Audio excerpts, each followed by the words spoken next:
संस्कार। मम्मी जी, मेरी माँ ने मुझे बहुत कुछ सिखाया है और ससुराल में कैसे रहना है आप सिखा रही हो। पर मुझे लगता है कि कुछ संस्कार आपको अपने बेटे को भी दे देना चाहिए थे कि दामाद होकर ससुराल में किसी के यहाँ बिना बुलाए ना पहुँच जाए और किसी का अपमान करने का अधिकार तो उन्हें बिल्कुल भी नहीं है, क्योंकि संस्कार की ज़रूरत सिर्फ बहू को ही नहीं होती। ये क्या बहू, तुम बिना घूंघट किए बाहर से चली आ रही हो, मोहल्ले वाले देखेंगे तो क्या सोचेंगे। हमारी इज्जत का जरा भी ख्याल नहीं है तुम्हें। हमारे खानदान में बहुएं बिना घूंघट बाहर नहीं निकलती। कितनी बार समझाया है तुम्हें, पर तुमने तो सास की बात ना मानने की कसम खा रखी है। तुम्हारी माँ ने तुम्हें सिखाया नहीं कि ससुराल में कैसे रहना है। निकिता के घर में आते ही सास सुमनी जी ने हमेशा की तरह ताने की बौछार करना शुरू कर दी। निकिता की शादी 6 महीने पहले ही हर्ष से हुई। उसके ससुराल में सास ससुर, एक छोटी ननद पूर्वी और उसके पति हर्ष ही थे। छोटा सा परिवार था। ससुराल में निकिता के लिए बहू वाले सारे नियम लागू थे। सास तेज स्वभाव महिला थी। घर में उन्हीं का शासन चलता था।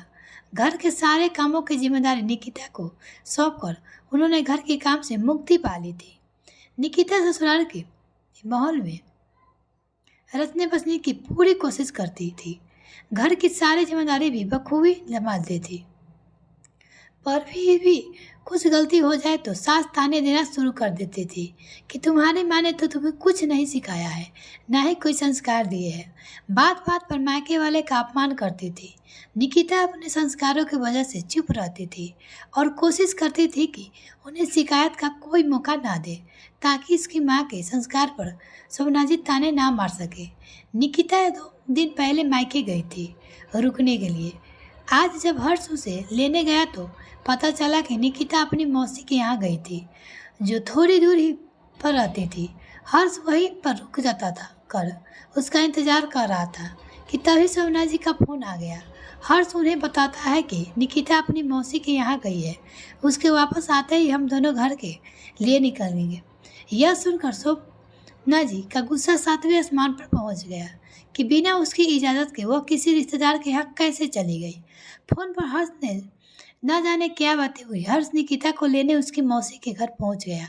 वो बहुत गुस्से में था। वहां जाकर वो निकिता का भला बुरा करने लगा और बिना बताए मौसी के यहाँ आने के लिए डांटने लगा और तुरंत ही वहां से चलने से कहा। वह उसे अचानक इस तरह आया देखकर सभी आश्चर्यचकित थे। सबने उसे समझाने की कोशिश की तो उनको भी अपशब्द कहने लगा। बेचारी निकिता को शर्म और अपमान के कारण आंसू नहीं रुक रहे थे।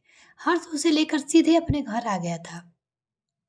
हर्ष के व्यवहार से दुखी निकिता रोते हुए कब घर आ गई थी उसे पता ही नहीं चल पाया था। उस घर में कदम रखते ही शोभना जी उसे फटकारना शुरू कर दिया।